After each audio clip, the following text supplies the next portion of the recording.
स्वागत है गौरव शुक्ला मैं हां ਤੁਹਾਡੇ ਨਾਲ ਤੇ ਇਸ ਬੁਲੇਟਿਨ ਦਾ ਆਗਾਜ਼ ਇਸ ਸਮੇਂ ਦੀ ਵੱਡੀ ਖਬਰ ਦੇ ਨਾਲ ਮੁਲਾਕਾਤ ਨੂੰ ਲੈ ਕੇ ਸਰਕਾਰ ਤੇ ਕਿਸਾਨਾਂ ਦੇ ਵਿਚਾਲੇ ਮੁਲਾਕਾਤ ਨੂੰ ਲੈ ਕੇ ਇੱਕ ਵੱਡੀ ਖਬਰ ਹੈ।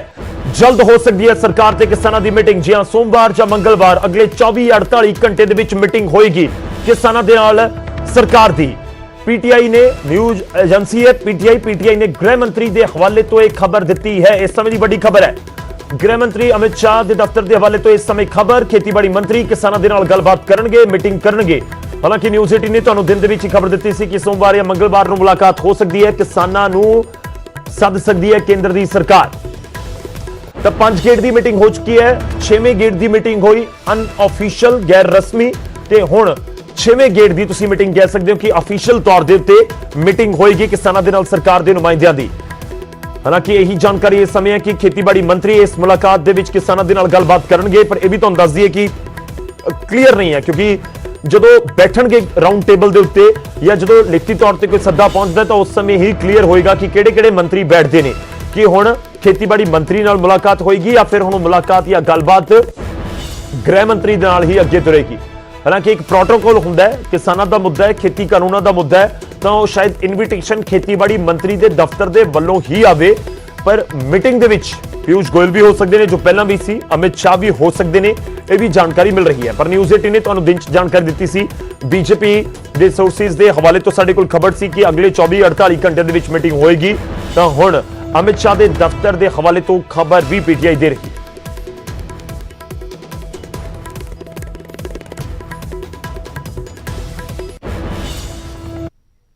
उधर इससे पहला न्यूज़ 18 ते बीजेपी के आगू सुरजीत जियाणी ते हरजीत गरेवाल ने दस्सिया कि सरकार किसानों के नाल गलबात अगे तोड़न की इच्छुक है ते किसानों को किसी वेले भी सद्दा आ सकता है। ने कहा कि असी इस नूं तो अगे बढ़ांगे और असी मीटिंग करने नूं सरकार दे वास्ते तैयार है। सरकार पहले भी कह रही सी, मोदी साहब ने बड़े विस्तार नाल कहता कि किसानों के अगे मेरी प्रार्थना मेरी अपील है। ਅੱਜ चिट्ठी ਕੱਢੀ ਜਾ ਰਹੀ ਹੈ, ਸੱਦਾ ਪੱਤਰ ਭੇਜਿਆ ਜਾ ਰਿਹਾ ਕਿਸਾਨ ਜਥੇਬੰਦੀਆਂ ਨੂੰ, ਇੱਕ ਵਾਰ ਫਿਰ ਤੋਂ ਗੱਲਬਾਤ ਦਾ ਸਿਲਸਿਲਾ ਸ਼ੁਰੂ ਹੋਏਗਾ। हाँ, 1-2 दिन ਦੇ ਵਿੱਚ मीटिंग ਜਿਹੜੀ ਹੈ ਆਉਣ ਵਾਲੀ ਹੈ, यानी कि कल या परसों तक मीटिंग होएगी। खेतीबाड़ी मंत्री होंगे, कौन कौन उत्थे मौजूद रह सकते? देखो तो खेतीबाड़ी मंत्री वो टीम ਜਿਹੜੀ ਅੱਗੇ मीटिंग ਲੈਂਦੀ ਹੈ ਉਹ ਰਹੇਗੀ मीटिंग ਤਾਂ। अमित शाह होरी ਰਹਿਣਗੇ मीटिंग ਦੇ ਪ੍ਰੋਟੋਕੋਲ ਦੇ ਹਿਸਾਬ ਨਾਲ ਤਾਂ ਦੇਖੋ ਖੇਤੀਬਾੜੀ ਮੰਤਰੀ ਨਾਲ मीटिंग ਹੁੰਦੀ ਹੈ, ਬਾਕੀ ਸਰਕਾਰ ਦੀ ਮਰਜ਼ੀ ਹੈ ਵੀ ਕੌਣ ਵੀ ਆ ਉਹਨਾਂ ਦੇ ਤਰਫੋਂ ਆ ਸਕਦਾ ਹੈ।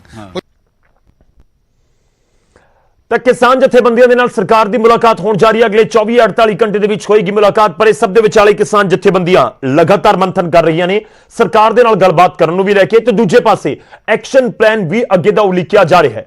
किसान जथेबंदियां दे वल्लों वड्डा ऐलान किया गया, सोमवार तो 24 घंटे की रिले भुख हड़ताल, क्रमवार भुख हड़ताल शुरू करन जा रहे हैं किसान। तो की कुछ एक्शन प्लान है वह भी तुसीं पढ़ते रहो, तुहानूं दिखा रहे नाल मैं दसांगा। एक्शन प्लान दे विच है कि पहले दिन यानी कि सोमवार नूं मोर्चे दे उत्ते 11-11 लोग बैठ के भुख हड़ताल करनगे। एक किसान आगुआं दा जिक्र है हर एक मोर्चे दे उत्ते, जिवें ਸਿੰਘੂ बॉर्डर, टिकरी बॉर्डर, पलवल, गाजियाबाद बॉर्डर, जो इस समय ऐलान इन्हां दे वल्लों किया गया है। उस तो बाद 23 तरीक नूं किसान दिवस मनाउण दा भी ऐलान किया गया है। 23 तरीक नूं देशवासी एक टाइम का खाना छड्ड के समर्थन करन, ਇਹ ਕਿਸਾਨਾਂ ਦੇ ਵੱਲੋਂ अपील की गई है। जो किसानों के समर्थन ਦੇ ਵਿੱਚ ਇਸ ਸਮੇਂ ਉਤਰੇ ਹੋਏ ਨੇ कि ਤੁਸੀਂ 23 तरीक का दिन याद रखो, 23 तरीक का दिन, उस दिन एक टाइम का खाना ना खाना, यानी कि एक टाइम की रोटी तुसीं उस दिन छड्डिओ। 23 तरीक का जिक्र मतलब बुधवार नूं, और चाहे तुसीं ब्रेकफास्ट ना करो या लंच ना करो या डिनर ना करो, ये सब लोगों के उत्ते डिपेंड है, पर किसान अपील कर रहे हैं। उधर 25 तरीक, 26 तरीक ते 27 तरीक यानी कि शुक्रवार, शनिवार ते ऐतवार, ये 3 दिन हरियाणा दे विच भी टोल प्लाजा फ्री किए जाएंगे। 26 ਅਤੇ 27 ਦਸੰਬਰ ਨੂੰ एनडीए ਦੇ सहयोगियों का घेराव किया जाएगा। एनडीए ਦੇ सहयोगियों का मतलब की है कि ਜਿਹੜੇ बीजेपी ਦੇ ਨਾਲ ਨੇ, एनडीए का हिस्सा ने, नैशनल डेमोक्रेटिक अलायंस है जिसकी सरकार है इस समय केंद्र ਦੇ ਵਿੱਚ, ਉਹਨਾਂ ਦੀ सहयोगी पार्टियां ने, जिवें कि पंजाब ਦੇ ਵਿੱਚ ਪਹਿਲਾਂ अकाली दल सी, ਹੁਣ एनडीए तो बाहर आ चुके हैं, ਤੇ ਹੁਣ हरियाणा ਦੇ ਵਿੱਚ बीजेपी की सहयोगी पार्टी है जेजेपी। हो सकता है कि जेजेपी ਨੂੰ ਵਿਰੋਧ ਦਾ ਸਾਹਮਣਾ ਕਰਨਾ ਪਵੇ। ਇਸੇ ਤਰ੍ਹਾਂ ਜਿਹੜੇ ਹੋਰ ਸੂਬਿਆਂ ਦੇ ਵਿੱਚ एनडीए ਦੇ ਸਮਰਥਕ ਘਟਕ ਦਲ ਜਿਹੜੇ ਹੈਗੇ ਨੇ, ਉਹਨਾਂ ਦੇ ਆਗੂਆਂ ਦਾ ਘਿਰਾਓ ਕਿਸਾਨ ਜਥੇਬੰਦੀਆਂ ਦੇ ਆਗੂ ਕਰਨਗੇ। 24 घंटे का रिले हंगर स्ट्राइक, क्रमिक अनशन जिसको बोलते हैं, 8 घंटे का नहीं, 24 घंटे का रिले हंगर स्ट्राइक जितनी भी साइट्स हैं सब पे शुरू होगा। और हम देश भर में इस आंदोलन के पक्ष में जहां पे भी धरने चल रहे हैं, बहुत जगह पे धरने चल रहे हैं, सबसे अपील करते हैं कि 24 घंटे का रिले हंगर स्ट्राइक कल से यहां पे शुरू करें। यहां पे 11 लोगों का शुरू होगा। यहां पे जितने भी मोर्चे हैं सब पे 11 लोगों का शुरू होगा। 11 लोगों की टीम 24 घंटे के लिए बैठेगी। उसके बाद 11 लोग उसको शुरू करेंगे। वो यहां पे सब साइट्स पे शुरू होगा और बाहर देश में जहां भी लोग कर रहे हैं वो अपनी स्ट्रेंथ के हिसाब से इसका फैसला कर सकते हैं। दूसरा, 23 तारीख को चौधरी चरण सिंह की स्मृति में पूरा देश किसान दिवस मनाता है। हमारी अपील है कि आज पूरा देश इसको अन्नदाता के लिए अपनी कृतज्ञता, उसके ग्रेटिट्यूड के दिन के रूप में मनाए और उसके स्वरूप एक दिन का एक खाना, लंच, एक खाना स्किप करें, एक खाना छोड़ें और खाना छोड़ 25, 26 और 27 को जो हरियाणा के जो टोल प्लाजा हैं वो सब इस 3 दिन के लिए फ्री किए जाएंगे। एक तो ये है। दूसरी बात ये है कि पूरे वर्ल्ड में जहां जहां हमारे इंडियन लोग बैठे हैं वो सब एक प्रोटेस्ट करेंगे, शफारत खाने जाएंगे, सरकार को ये बताएंगे, वहां से मैसेज देंगे कि वो किसानों की मांग मानने के लिए मजबूर हो। 26 और 27 को जितने भी एनडीए के साथी संगठन हैं सभी संगठनों को ये एक मैसेज दिया जाएगा। हमारे संगठन जो पीछे हमारे साथी बैठे हैं किसान, और वो जाएंगे इकट्ठे होकर और उसे मैसेज देंगे कि आप आपके शेयर होल्डर हो इस सरकार के, आप इसके भागीदार हो, इसे मजबूर करें कि इस कानून को वापस ले सरकार, इन कानूनों को। अगर नहीं तो फिर वो भी आने वाले दिनों में उनका भी विरोध हो सकता है। 27 तारीख को हमारे प्रधानमंत्री जी मन की बात कहने वाले हैं। वो मन की बात कहेंगे, लेकिन हम पूरे देश को आज की इस प्रेस कॉन्फ्रेंस के माध्यम से ये एक संदेश देना चाहते हैं कि सभी लोग, जैसे एक बार कोरोना को भगाने के लिए हमारे भारत के प्रधानमंत्री जी ने थालियां खड़कवाई थी ना, अब उनकी बात को शोर में, उनकी मन की बात को शोर में डुबो देने के लिए हम पूरे देश के लोगों को ये कहेंगे कि जितनी देर तक प्रधानमंत्री जी मन की बात कहते रहे उतनी देर तक अपने अपने घर पे वो थालियां खड़काकर इसका विरोध करते रहे। ਤਾਂ ਕਿਸਾਨ ਅੰਦੋਲਨ ਅੱਗੇ ਵਧ ਰਿਹਾ ਹੈ ਤੇ ਇਸ ਵਿਚਾਲੇ ਕਿਸਾਨ ਜਥੇਬੰਦੀਆਂ ਦੇ ਵੱਲੋਂ ਅੱਗੇ ਦਾ ਐਕਸ਼ਨ ਪਲਾਨ ਵੀ ਤਿਆਰ ਕੀਤਾ ਜਾ ਰਿਹਾ, ਪਰ ਉਮੀਦ ਹੈ ਅਗਲੇ 24-48 ਘੰਟਿਆਂ 'ਚ ਮੁਲਾਕਾਤ ਹੋਏਗੀ ਤੇ ਉਸ ਦੇ ਵਿੱਚ ਹੱਲ ਜ਼ਰੂਰ ਨਿਕਲੇਗਾ। ਉਧਰ ਕਿਸਾਨ ਅੰਦੋਲਨ ਦੇ ਵਿਚਾਲੇ ਪ੍ਰਧਾਨ ਮੰਤਰੀ ਨਰਿੰਦਰ ਮੋਦੀ ਗੁਰਦੁਆਰਾ ਸ਼੍ਰੀ ਰਕਾਬਗੰਜ ਸਾਹਿਬ ਵਿਖੇ ਨਤਮਸਤਕ ਹੋਣ ਪਹੁੰਚ ਕੇ ਗੁਰੂ ਤੇਗ ਬਹਾਦਰ ਜੀ ਦੀ ਲਾਸਾਨੀ ਸ਼ਹਾਦਤ ਨੂੰ ਸਿਰ ਝੁਕਾਇਆ। ਕਿਸਾਨ ਅੰਦੋਲਨ ਦੇ ਵਿਚਾਲੇ ਪ੍ਰਧਾਨ ਮੰਤਰੀ ਦੇ ਇਸ ਦੌਰੇ ਨੂੰ ਬੇहद ਅਹਿਮ ਮੰਨਿਆ ਜਾ ਰਿਹਾ ਹੈ।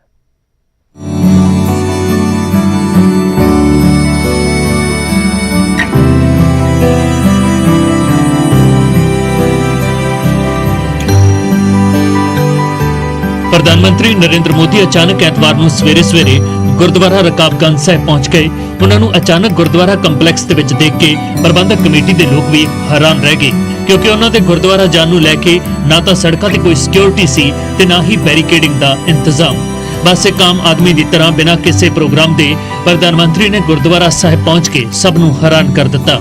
सूत्रों के मुताबिक प्रधानमंत्री के दौरे के दौरान संगत नूं किसी तरह की कोई दिक्कत ना आवे, इसलिए किते कोई सुरक्षा वगैरह का प्रबंध नहीं किया गया।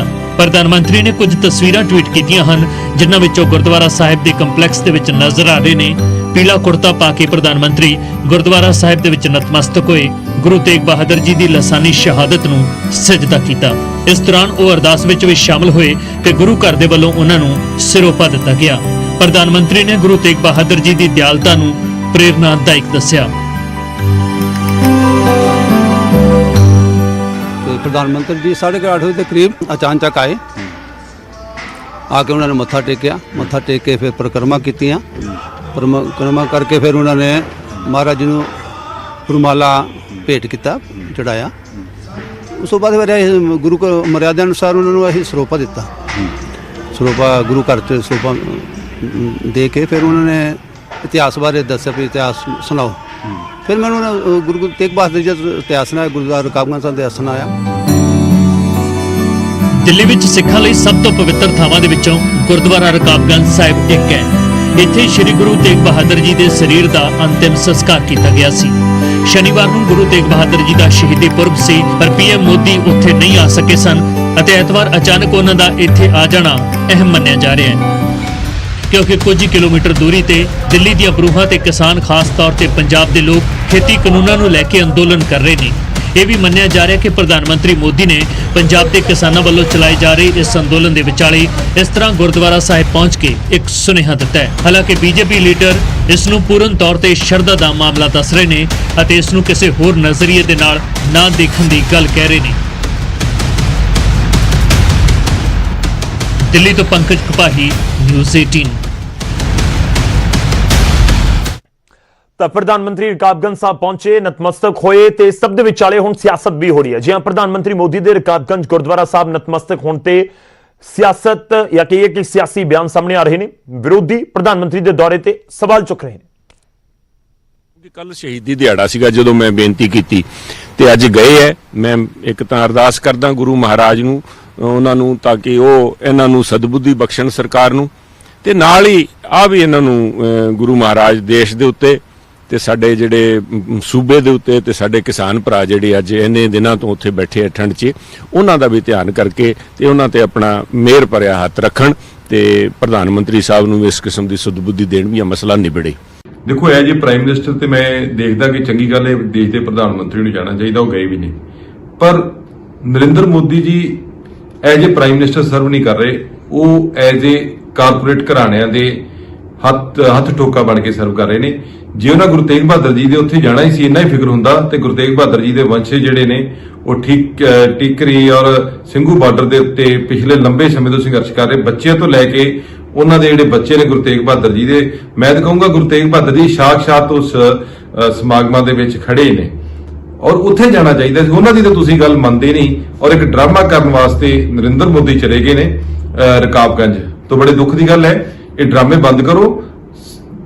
ਗੱਲ ਸੁਣਨੀ ਹੈ ਤੇ ਗੁਰੂ ਤੇਗ ਬਹਾਦਰ ਜੀ ਦੇ ਜਿਹੜੇ ਵੰਸ਼ਜ ਨੇ ਉਹਨਾਂ ਦੀ ਤਰੀਕੇ ਦੇ ਨਾਲ ਅਤਿਆਚਾਰ, ਜ਼ੁਲਮ, ਤਸ਼ੱਦਦ ਜੋ ਗੁਰੂ ਤੇਗ ਬਹਾਦਰ ਸਾਹਿਬ ਦੇ ਲੱਖਾਂ ਬੱਚੇ, ਕਿਸਾਨ, ਅੰਨਦਾਤਾ ਜਿਹੜਾ ਦਿੱਲੀ ਦੀਆਂ ਬਰੂਹਾਂ ਦੇ ਉੱਪਰ ਤੁਹਾਨੂੰ ਪਿਛਲੇ 24-25 ਦਿਨਾਂ ਤੋਂ ਜਗਾਉਣ ਦੇ ਲਈ ਬੈਠਾ, ਸਮਝਾਉਣ ਦੇ ਲਈ ਬੈਠਾ, ਪਰ ਤੁਸੀਂ ਆਪਦੇ ਹੰਕਾਰ ਦੇ ਵਿੱਚ ਤੁਸੀਂ ਉਹਨਾਂ ਦੀ ਕੋਈ ਗੱਲ ਸੁਣਨ ਨੂੰ ਤਿਆਰ ਨਹੀਂ ਹੈਗੇ। ਸੋ ਮੋਦੀ ਸਾਹਿਬ, ਜੇ ਤੁਸੀਂ ਸਹੀ ਮਾਇਨੇ ਦੇ ਵਿੱਚ ਸ਼੍ਰੀ ਗੁਰੂ ਤੇਗ ਬਹਾਦਰ ਜੀ ਮਹਾਰਾਜ ਨੂੰ ਸ਼ਰਧਾਂਜਲੀ ਦੇਣਾ ਚਾਹੁੰਦੇ ਹੋ ਤਾਂ ਲੱਖਾਂ ਕਿਸਾਨਾਂ ਦੇ ਮਨ ਕੀ ਬਾਤ ਸੁਣੋ। ਤੇ ਹੁਣ ਅੱਗੇ ਵਧਦੇ ਹਾਂ, ਅਗਲੀ ਖਬਰ ਦਾ ਰੁਖ ਕਰਦੇ ਹਾਂ। ਕਿਸਾਨ ਅੰਦੋਲਨ ਦੇ 25ਵੇਂ ਦਿਨ ਜਥੇਬੰਦੀਆਂ ਨੇ ਸੰਘਰਸ਼ ਦੌਰਾਨ ਵਿਛੜੇ ਸਾਥੀਆਂ ਨੂੰ ਯਾਦ ਕੀਤਾ ਤੇ ਸ਼ਰਧਾਂਜਲੀ ਦਿੱਤੀ।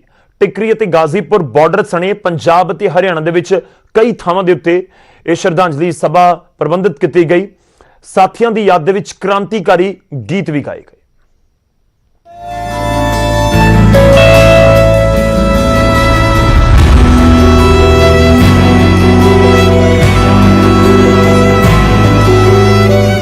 ਐਤਵਾਰ ਦਾ ਦਿਨ ਕਿਸਾਨ ਜਥੇਬੰਦੀਆਂ ਨੇ ਆਪਣੇ ਵਿਛੜੇ ਸਾਥੀਆਂ ਦੇ ਨਾਮ ਕੀਤਾ। ਕਿਸਾਨ ਅੰਦੋਲਨ ਦੇ ਦੌਰਾਨ ਜਾਨ ਗਵਾਉਣ ਵਾਲੇ ਸਾਥੀਆਂ ਨੂੰ ਜਥੇਬੰਦੀਆਂ ਨੇ ਸ਼ਰਧਾਂਜਲੀ ਦਿੱਤੀ। ਟਿਕਰੀ ਤੇ ਗਾਜ਼ੀਪੁਰ ਬਾਰਡਰ ਤੋਂ ਲੈ ਕੇ ਪੰਜਾਬ ਤੇ ਹਰਿਆਣਾ ਦੇ ਵੱਖ-ਵੱਖ ਸ਼ਹਿਰਾਂ ਤੇ ਕਸਬਿਆਂ ਦੇ ਵਿੱਚ ਸ਼ੋਕ ਸਭਾਵਾਂ ਕੀਤੀਆਂ ਗਈਆਂ। ਸਾਥੀਆਂ ਨੂੰ ਯਾਦ ਕੀਤਾ ਗਿਆ ਤੇ ਸੰਘਰਸ਼ ਨੂੰ ਚੱਲਦਾ ਰੱਖਣ ਦੇ ਲਈ ਕ੍ਰਾਂਤੀਕਾਰੀ ਗੀਤ ਗਾਏ ਗਏ। ਗਾਜ਼ੀਪੁਰ ਬਾਰਡਰ ਤੇ ਵੱਡੇ ਪੱਧਰ ਤੇ ਸ਼ਰਧਾਂਜਲੀ ਸਮਾਗਮ ਮਨਾਇਆ ਗਿਆ, ਜਿਸ ਵਿੱਚ ਕਿਸਾਨਾਂ ਨੇ ਮੌਨ ਧਾਰ ਕੇ ਵਿਛੜੇ ਸਾਥੀਆਂ ਨੂੰ ਸ਼ਰਧਾਂਜਲੀ ਦਿੱਤੀ। जो अभी तक किसान आंदोलन चल रहा है, उस किसान आंदोलन में जितने भी किसान शहीद हुए हैं, आज देश भर में उन किसानों को श्रद्धांजलि दी जा रही है। वो इसके लिए हमने 2 मिनट का मौन धार के उसको फूलन ऊपर करके और ऐद लिया जो वो पीछे अपने ख्वाब छोड़ के गए हैं, जो उनके सपने थे, जो उसको हम आगे लेकर जाएंगे, ये हमने संकल्प लिया। ਖੇਤੀ ਕਾਨੂੰਨਾਂ ਦੇ ਖਿਲਾਫ ਦਿੱਲੀ ਦੀਆਂ ਬਰੂਹਾਂ ਤੇ ਡਟੇ ਹੋਏ ਕਿਸਾਨਾਂ ਨੂੰ ਕਰੀਬ 1 ਮਹੀਨਾ ਹੋਣ ਵਾਲਾ ਹੈ। ਪੌਦੀ ਠਰਦੀ ਠੰਡ ਵਿੱਚ ਵੀ ਕਿਸਾਨ ਸੰਘਰਸ਼ ਦੇ ਖਿਲਾਫ ਅੜੀ ਪਾ ਕੇ ਬੈਠੇ ਹੋਏ ਨੇ, ਪਰ ਇਸ ਅਣਮਿੱਥੇ ਸਮੇਂ ਲਈ ਵੱਡੇ ਸੰਘਰਸ਼ ਵਿੱਚ ਇਹਨਾਂ ਕਿਸਾਨਾਂ ਨੂੰ ਆਪਣੇ ਕਈ ਸਾਥੀ ਗਵਾਉਣੇ ਪਏ ਨੇ। ਜਥੇਬੰਦੀਆਂ ਦਾਅਵਾ ਕਰਦੀਆਂ ਨੇ ਕਿ ਉਹਨਾਂ ਨੇ ਹੁਣ ਤੱਕ 33 ਸਾਥੀਆਂ ਦੀਆਂ ਅਰਥੀਆਂ ਨੂੰ ਮੋਢਾ ਦਿੱਤਾ ਹੈ। ਜਿੰਨੇ ਵੀ ਸਾਡੇ ਸ਼ਹੀਦ ਹੋਏ ਨੇ, ਰਸਤਿਆਂ 'ਚ ਹੋਏ ਨੇ, ਜਾਂ ਜਿਵੇਂ ਬਾਬਾ ਰਾਮ ਸਿੰਘ ਸੀਗੇ ਉਹ ਸ਼ਹੀਦ ਹੋਏ ਨੇ, ਉਹਨਾਂ ਨੂੰ ਸ਼ਹੀਦਾਂ ਦਾ ਦਰਜਾ ਸਰਕਾਰ ਸੈਂਟਰ ਸਰਕਾਰ ਦੇਵੇ ਤਾਂ ਕਿ ਉਹਨਾਂ ਦੇ ਪਰਿਵਾਰ ਦੀ ਰੱਖਿਆ ਵਾਸਤੇ ਵੀ ਜੋ ਪੈਸਾ ਜਾਂ ਉਹਨਾਂ ਦੇ ਪਰਿਵਾਰਾਂ ਨੂੰ ਨੌਕਰੀਆਂ ਉਹ ਸਰਕਾਰ ਸੈਂਟਰ ਸਰਕਾਰ ਤੁਰੰਤ ਉਹਨਾਂ ਨੂੰ ਐਲਾਨ ਕਰੇ। ਸਿਆਸਤਦਾਨਾਂ ਨੇ ਵੀ ਫੌਤ ਹੋਏ ਸੰਘਰਸ਼ੀਲ ਕਿਸਾਨਾਂ ਨੂੰ ਆਪੋ ਆਪਣੇ ਤਰੀਕੇ ਦੇ ਨਾਲ ਸ਼ਰਧਾਂਜਲੀ ਦਿੱਤੀ ਹੈ। ਕਾਂਗਰਸ ਆਗੂ ਰਾਹੁਲ ਗਾਂਧੀ ਨੇ ਟਵੀਟ ਕਰਦਿਆਂ ਲਿਖਿਆ, ਕਿਸਾਨਾਂ ਦਾ ਸੰਘਰਸ਼ ਤੇ ਬਲੀਦਾਨ ਜ਼ਰੂਰ ਰੰਗ ਲਿਆਵੇਗਾ। ਕਿਸਾਨ ਭੈਣ ਭਰਾਵਾਂ ਨੂੰ ਨਮਨ ਤੇ ਸ਼ਰਧਾਂਜਲੀ। ਇਸ ਤਰ੍ਹਾਂ ਐਤਵਾਰ ਦਾ ਪੂਰਾ ਦਿਨ ਧਰਤੀ ਤੋਂ ਕੂਚ ਕਰ ਚੁੱਕੇ ਸਾਥੀਆਂ ਨੂੰ ਸ਼ਰਧਾਂਜਲੀ ਦਿੱਤੀ ਗਈ। ਇਸ ਦੌਰਾਨ ਖੇਤੀ ਕਾਨੂੰਨਾਂ ਦੇ ਖਿਲਾਫ ਡਟੇ ਹੋਏ ਕਿਸਾਨਾਂ ਨੇ ਜਿੱਤ ਮਿਲਣ ਤੱਕ ਸੰਘਰਸ਼ ਨੂੰ ਚੱਲਦਾ ਰੱਖਣ ਦਾ ਵੀ ਫੈਸਲਾ ਕੀਤਾ। Bureau report, news 18।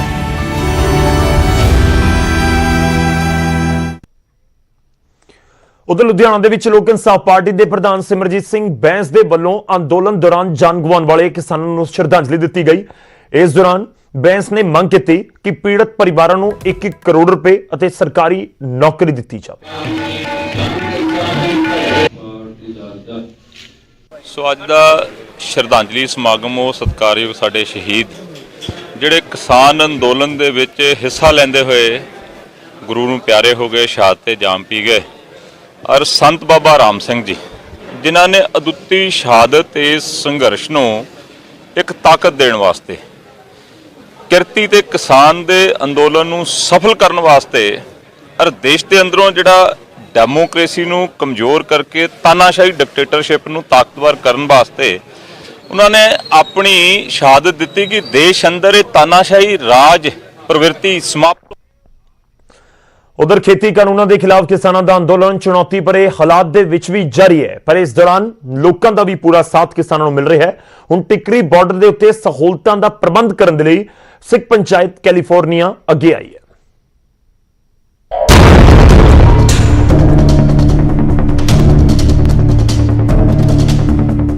ਦਿੱਲੀ ਵਿੱਚ ਸਿੰਘੂ ਤੇ ਟਿੱਕਰੀ ਬਾਰਡਰ ਤੇ ਕਿਸਾਨਾਂ ਦੇ 2 ਵੱਡੇ ਅੰਦੋਲਨ ਚੱਲ ਰਹੇ ਨੇ। ਸਿੰਘੂ ਬਾਰਡਰ ਤੇ ਬਹੁਤ ਸਾਰੀਆਂ ਸਹੂਲਤਾਂ ਪਹੁੰਚ ਰਹੀਆਂ ਨੇ, ਪਰ ਟਿੱਕਰੀ ਬਾਰਡਰ ਤੇ ਉਸ ਤਰ੍ਹਾਂ ਦੀਆਂ ਸਹੂਲਤਾਂ ਨਹੀਂ ਸਨ। ਟਿੱਕਰੀ ਬਾਰਡਰ ਤੇ ਸਹੂਲਤਾਂ ਦਾ ਪ੍ਰਬੰਧ ਕਰਨ ਦੇ ਲਈ ਸਿੱਖ ਪੰਚਾਇਤ ਕੈਲੀਫੋਰਨੀਆ ਅੱਗੇ ਆਈ ਹੈ। ਸਿੱਖ ਪੰਚਾਇਤ ਦੇ ਵੱਲੋਂ ਟਿੱਕਰੀ ਬਾਰਡਰ ਤੇ ਗਰਮ ਪਾਣੀ ਕਰਨ ਵਾਲੀ ਗੀਜ਼ਰ, ਟਾਇਲਟ ਅਤੇ ਟੈਂਟ ਵਗੈਰਾ ਦਾ ਪ੍ਰਬੰਧ ਕੀਤਾ ਗਿਆ ਹੈ। ਸਿੰਘੂ ਬਾਰਡਰ ਤੇ ਟਿੱਕਰੀ ਬਾਰਡਰ ਇਸ ਤਰ੍ਹਾਂ ਹੋਰ ਜਿੱਥੇ ਵੀ ਸਾਡੀ ਸੰਗਤ ਜੁਝਾਰੂ ਸੰਗਤ ਬੈਠੀ ਹੈ ਨਾ, ਕਾਲੇ ਕਾਨੂੰਨਾਂ ਦੇ ਖਿਲਾਫ ਜੰਗ ਲੜ ਰਹੀ ਆ, ਅਸੀਂ ਉੱਥੇ 200 ਤੋਂ ਵੱਧ ਜਿਹੜੀਆਂ ਆ ਟਾਇਲਟਸ ਐਂਡ ਨਹਾਉਣ ਵਾਸਤੇ ਬਾਥਰੂਮ ਜਿਹੜੇ ਆ ਅਸੀਂ ਉਹ ਇੰਸਟਾਲ ਕਰਵਾ ਰਹੇ ਆ। ਤੇ ਇਹਦੇ ਨਾਲ ਹੀ ਆਪਾਂ ਜਿਹੜਾ ਕਿਉਂਕਿ ਸਰਦੀ ਦਾ ਮੌਸਮ ਹੈਗਾ ਆ, ਗਰਮ ਪਾਣੀ ਦੇ 400 ਤੋਂ ਵੱਧ ਅਸੀਂ ਗੀਜ਼ਰ ਜਿਹੜੇ ਆ ਉਹ ਦੇ ਰਹੇ ਆ। ਸਿੱਖ ਪੰਚਾਇਤ ਦੇ ਕਾਰਕੁਨਾਂ ਨੇ ਦੱਸਿਆ ਕਿ ਜਿਹੜੇ ਲੋਕਾਂ ਦੀ ਇਸ ਅੰਦੋਲਨ ਦੇ ਵਿੱਚ ਮੌਤ ਹੋ ਗਈ ਹੈ ਉਹਨਾਂ ਦੇ ਪਰਿਵਾਰਾਂ ਦੀ ਜ਼ਿੰਮੇਵਾਰੀ ਪੰਚਾਇਤ ਦੇ ਵੱਲੋਂ ਚੁੱਕੀ ਜਾਵੇਗੀ। ਇਹ ਆਪਣੇ ਕਿਸਾਨ ਸ਼ਹੀਦ ਹੋਏ ਆ, ਉਹਨਾਂ ਦੇ ਪਰਿਵਾਰਾਂ ਵਾਸਤੇ ਕੋਈ ਮਨੀ ਮੈਟਰ ਹੋਵੇ ਜਾਂ ਕੋਈ ਹੋਰ ਕਿਸੇ ਨੂੰ ਕੋਈ ਕਾਨੂੰਨੀ ਸਹਾਇਤਾ ਦੀ ਲੋੜ ਆ, ਉਹ ਵੀ ਅਸੀਂ ਟੇਕ ਕੇਅਰ ਕਰਾਂਗੇ। ਸਾਡੀ ਜਥੇਬੰਦੀ ਉਹਨਾਂ ਦੀ ਵੀ ਟੇਕ ਕੇਅਰ ਕਰੇਗੀ। ਕਿਸਾਨ ਆਗੂ ਬੂਟਾ ਸਿੰਘ ਬੁਰਜਗਿੱਲ ਨੇ ਕਿਹਾ ਕਿ ਇਸ ਅੰਦੋਲਨ ਨੂੰ ਸਥਾਨਕ ਪ੍ਰਸ਼ਾਸਨ ਦੇ ਵੱਲੋਂ ਉਸ ਤਰ੍ਹਾਂ ਦਾ ਸਹਿਯੋਗ ਨਹੀਂ ਮਿਲ ਰਿਹਾ ਜਿਸ ਤਰ੍ਹਾਂ ਦਾ ਮਿਲਣਾ ਚਾਹੀਦਾ ਹੈ, ਪਰ ਐਨਆਰਆਈ ਲੋਕ ਦਿਲ ਖੋਲ ਕੇ ਮਦਦ ਕਰ ਰਹੇ ਨੇ। ਜਿਹੜੀ ਵੀ ਕੋਈ ਕਮੀ ਸਾਨੂੰ ਲੱਗਦੀ ਹੈ ਅਸੀਂ ਸਾਂਝੀ ਕਰਦੇ ਹਾਂ, ਐਨਆਰ ਵੀਰਾਂ ਦੇ ਨਾਲ ਸਾਂਝੀ ਕਰਦੇ ਹਾਂ, ਬਾਕੀ ਪੰਜਾਬ ਵਾਸੀਆਂ ਨਾਲ ਸਾਂਝੀ ਕਰਦੇ ਹਾਂ। ਉਹ ਲੋੜ ਸਾਡੀ ਇਹ ਤਾਂ ਪੂਰੀ ਕਰ ਰਹੇ ਆ, ਪਰ ਜਿੱਥੇ ਲੱਖਾਂ ਲੋਕ ਬੈਠੇ ਆ ਜਿਹੜੀ ਜ਼ਿੰਮੇਵਾਰੀ ਬਣਦੀ ਹੁੰਦੀ ਹੈ ਭਾਰਤ ਸਰਕਾਰ ਦੀ ਉਹ ਉਵੇਂ ਨਹੀਂ ਨਿਭਾਈ ਜਾ ਰਹੀ। ਠੰਡ ਦੇ ਇਸ ਮੌਸਮ ਦੇ ਵਿੱਚ ਆਸ-ਪਾਸ ਦੇ ਪਿੰਡਾਂ ਦੇ ਲੋਕ ਟਿੱਕਰੀ ਬਾਰਡਰ ਤੇ ਬੈਠੇ ਅੰਦੋਲਨਕਾਰੀਆਂ ਦੇ ਲਈ ਦੁੱਧ ਲੈ ਕੇ ਪਹੁੰਚ ਰਹੇ ਨੇ। ਨੇੜਲੇ ਪਿੰਡਾਂ ਚੋਂ ਕਰੀਬ 100 ਕੁਇੰਟਲ ਦੁੱਧ ਹਰ ਰੋਜ਼ ਮੁਫਤ ਵਿੱਚ ਟਿੱਕਰੀ ਬਾਰਡਰ ਤੇ ਵੰਡਿਆ ਜਾ ਰਿਹਾ ਹੈ। ਟਿੱਕਰੀ ਬਾਰਡਰ ਤੋਂ ਪ੍ਰਦੀਪ ਧਨਖੜ, ਨਿਊਜ਼ 18। ਹੁਣ ਅੱਗੇ ਵਧਦੇ ਤੇ ਗੱਲ ਆੜਤੀਆਂ ਦੀ ਹੋਵੇਗੀ। ਪੰਜਾਬ ਦੇ ਵਿੱਚ ਆੜਤੀਆਂ ਦੇ ਉੱਤੇ ਹੋਈ ਇਨਕਮ ਟੈਕਸ ਦੀ ਰੇਡ ਨੂੰ ਲੈ ਕੇ ਆੜਤੀ ਐਸੋਸੀਏਸ਼ਨ ਦੇ ਪ੍ਰਧਾਨ ਵਿਜੇ ਕਾਲਰਾ ਦੇ ਵੱਲੋਂ ਮੰਗਲਵਾਰ ਤੋਂ ਸ਼ੁੱਕਰਵਾਰ ਤੱਕ ਮੰਡੀਆਂ ਬੰਦ ਕਰਨ ਦਾ ਐਲਾਨ ਕਰ ਦਿੱਤਾ ਗਿਆ। ਉਹਨਾਂ ਕਿਹਾ ਕਿ ਕੇਂਦਰ ਸਰਕਾਰ ਆੜਤੀਆਂ ਤੇ ਕਿਸਾਨਾਂ ਦਾ ਰਿਸ਼ਤਾ ਵਿਗਾੜਨਾ ਚਾਹੁੰਦੀ ਹੈ, ਖਰਾਬ ਕਰ ਰਹੀ ਹੈ ਤੇ ਆੜਤੀ ਕਿਸਾਨ ਅੰਦੋਲਨ ਦਾ ਸਾਥ ਨਾ ਦੇਣ, ਇਸ ਲਈ ਇਨਕਮ ਟੈਕਸ ਦੀ ਰੇਡ ਕਰਵਾਈ ਜਾ ਰਹੀ ਹੈ। ਸਾਡੇ ਸਾਰੇ ਜੀਆਂ ਨੂੰ ਇਹ ਗੋਲੀ ਮਾਰ ਦੇਣ, ਅਸੀਂ ਇਹ ਕਿਸਾਨ ਅੰਦੋਲਨ ਤੋਂ ਪਿੱਛੇ ਨਹੀਂ ਹਟਾਂਗੇ ਜਦ ਤੱਕ ਕਿਸਾਨ ਜਥੇਬੰਦੀਆਂ ਇਹ ਜਿੱਤ ਕੇ ਨਹੀਂ ਆਉਂਦੀਆਂ ਜਾਂ ਉੱਠ ਕੇ ਨਹੀਂ ਆਉਂਦੀਆਂ। ਹਾਂਜੀ, ਮੰਡੀਆਂ ਬੰਦ ਵੀ ਕਰ ਰਹੇ। ਮੰਡੀਆਂ ਅਸੀਂ ਦੇਖੋ ਮੰਗਲਵਾਰ ਤੋਂ ਲੈ ਕੇ ਸ਼ੁੱਕਰਵਾਰ ਤੱਕ 4 ਦਿਨ ਵਾਸਤੇ ਅਸੀਂ ਮੰਡੀਆਂ ਬੰਦ ਕਰਾਂਗੇ, ਜਿਹਦੇ 'ਚ ਅਸੀਂ ਕੋਈ ਫਸਲ ਦਾ ਲੈਣ ਦੇਣ ਵੇਚਾਂਗੇ ਨਹੀਂ, ਨਾ ਅਸੀਂ ਕਿਸੇ ਜ਼ਿਮੀਂਦਾਰ ਦਾ ਕੋਈ ਐਡਵਾਂਸ ਜਾਂ ਕੋਈ ਲੈਣ ਦੇਣ ਕਰਾਂਗੇ। ਸੰਪੂਰਨ ਤੌਰ ਤੇ ਜਿੰਦਰੇ ਮਾਰ ਕੇ ਅਸੀਂ ਦੁਕਾਨਾਂ ਬੰਦ ਕਰਕੇ ਤਾਂ ਇਨਕਮ ਟੈਕਸ ਦੀ ਰੇਡ ਹੋਈ, ਇਸ ਤੋਂ ਬਾਅਦ ਸਿਆਸਤ ਵੀ ਭਖੀ ਹੈ, ਕਿਉਂਕਿ ਮੁੱਖ ਮੰਤਰੀ ਕੈਪਟਨ ਅਮਰਿੰਦਰ ਸਿੰਘ ਦੇ ਵੱਲੋਂ ਵੀ ਬਿਆਨ ਦਿੱਤਾ ਗਿਆ ਸੀ, ਸੈਂਟਰ ਗਵਰਨਮੈਂਟ ਨੂੰ ਨਿਸ਼ਾਨੇ ਤੇ ਲੈ ਰਹੇ ਸੀ ਤੇ ਹੁਣ ਆੜਤੀਏ ਵੀ ਸਾਹਮਣੇ ਆਏ ਨੇ ਤੇ ਮੰਡੀ ਬੰਦ ਕਰਨ ਦਾ ਐਲਾਨ ਕੀਤਾ ਗਿਆ ਹੈ। ਇਸ ਬੁਲੇਟਿਨ ਦੇ ਵਿੱਚ